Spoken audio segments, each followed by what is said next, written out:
I'm Char. I'm a creative strategist. I've been working in advertising for the last 17 years.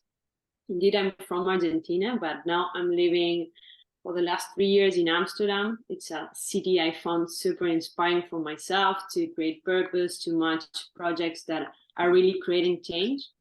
And well, basically, I started on the research area in communication, then a little bit of accounting, then again research, and at the end, I connect everything in planning, that is strategy.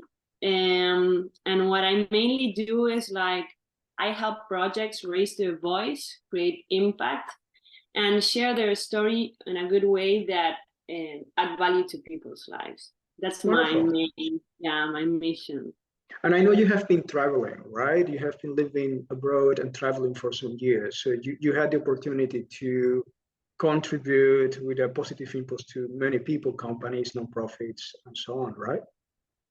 Yeah, I'm super grateful for that. Indeed, I love traveling. I say always that it's kind of like not the structure education, but like the living education. And 6 years ago, I've been traveling for 2 years. I took a sabbatical. I was really curious of being like in contact with people with more than, I don't know, 4 days that you usually travel and be there like a tourist. I wanted to get involved. I really enjoy like talking with people with different backgrounds, with different histories. So my name is Dirk van Apeldoorn. I'm a research lecturer at Wageningen University and Research. And my main drive is changing Dutch industrial agriculture to a more diverse and sustainable or regenerative agriculture that where farming is a source of joy and health rather than what is now a source of problems. So what I found most important is to be credible to farmers, and that is showing by example. I'm Nadia Müller. I was born in South Africa. I'm Austrian by nationality and now the third time in the Netherlands. And I have lived and worked almost everywhere in the world. So I consider myself a global citizen. And about change by itself, change by seeing the piece of theater, and you can engage with this piece and you can feel this piece. As a human, you are really most of good pieces of theater, most of them engage. And when you engage, you change. You begin to change when you engage. So that's... Yeah, sure. Thank you, Louise, for the warm welcome and the introduction so far. I work in workplace well-being. I run my own business. And what I focus on mainly is helping leaders and employees and entrepreneurs really build a business from the ground up with workplace well-being in mind, so that we can integrate it into a culture rather than putting it on top when people have already faced burnout or are already feeling stressed. Okay. Thank you for having me here. So my name is Andre, and I work on multiple startups at the moment.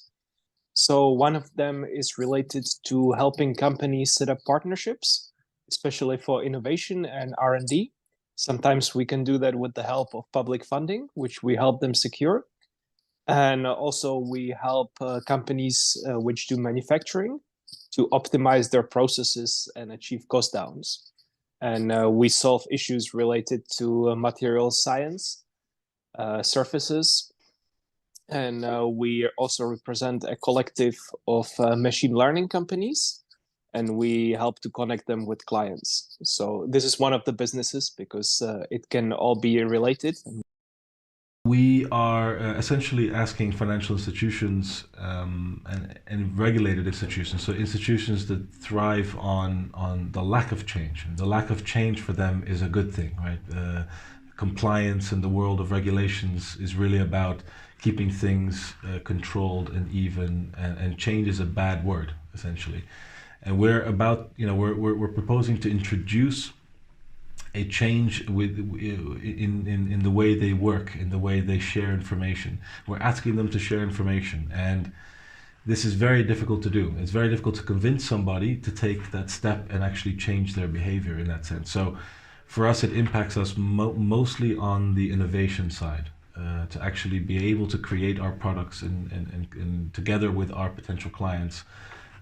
Before we even talk about the product and solving the problem, we have to get them to think, to change the way they're thinking and the way they're behaving about certain aspects, certain processes within their own organization. We need to stop thinking in the capitalist economy way. I think that would be the most behavioral change that we need to do. And in which direction you think we could create something new, something positive for the planet? Well, yeah. Somehow, you know, all the metrics, for example, that we use in the economic world to show growth in a company or in our wealth is when we have more money, right? Or when we earn more money than the depreciation of the money is.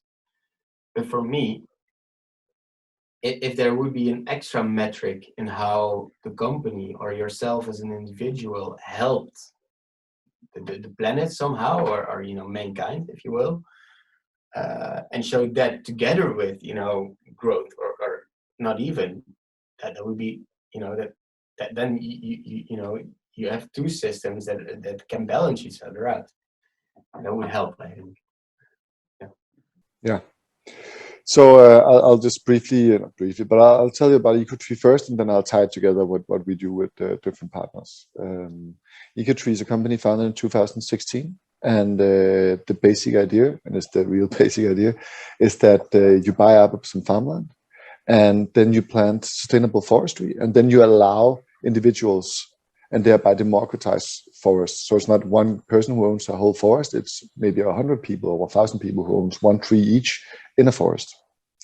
And then we build the tech around it to kind of track the trees. So you can find your individual tree, you can track it, so you can see how much carbon it captures, you can see how it's doing, you can see the value of the tree.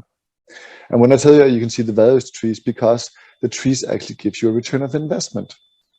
And that's kind of weird, because normal tree planting programs, you just donate and you plant trees in somewhere, and then that's it. But here you actually take ownership of the tree and you become part of this kind of community. And when I say you own the trees, because you legally get the right for the tree. So in the end of the tree's life, we will actually cut the tree down when it reaches its full maturity and its full age. We're going to cut down the tree and we're going to plant 2 new trees, which is called regenerative forestry or sustainable forestry.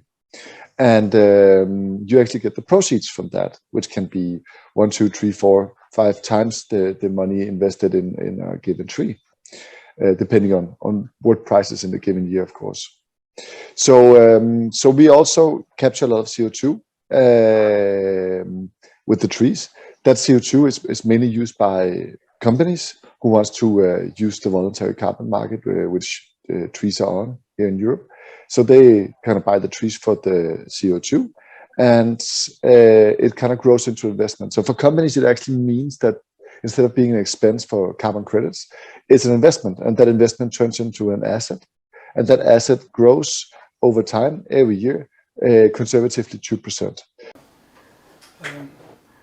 It takes for me a leap of faith to keep working on the AI that use this code,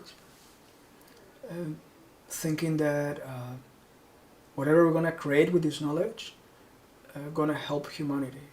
Yeah. Humanity is binary at the moment, so, and from a binary point of view, we'll use any other knowledge that comes aside. But I kind of trust that if we use nature principles and we stick on using nature principles, the outcome will be only aligning back to nature whatever other thing we have done. So I trust that by giving that power to technology, a new type of species of technology will evolve that will be stronger, more wise, and more harmonious than the technology we use today, that in the future only will create problems for us. So I see obviously there is a risk, right? And as a scientist, you know that. But I trust that every time we have used nature principles for something, everything that doesn't cope with nature principles fall apart. And I wish that's the same thing going to happen with technology. My name is Luis Daniel Maldonado Funk, and I am the founder of the Matrix Q Purpose-Driven Entrepreneurs Club. And today I would like to invite you to join us. There is a special membership to explore our services, our programs, our activities as a collective, international collective of purpose-driven entrepreneurs. Our mission is to create together a positive impulse for the following 9 generations by addressing global, social, and local pressing issues through innovation, entrepreneurship, and investment. In our websites and in our e-learning space, you will have the possibility to review all the membership programs that we have. We have membership for everyone.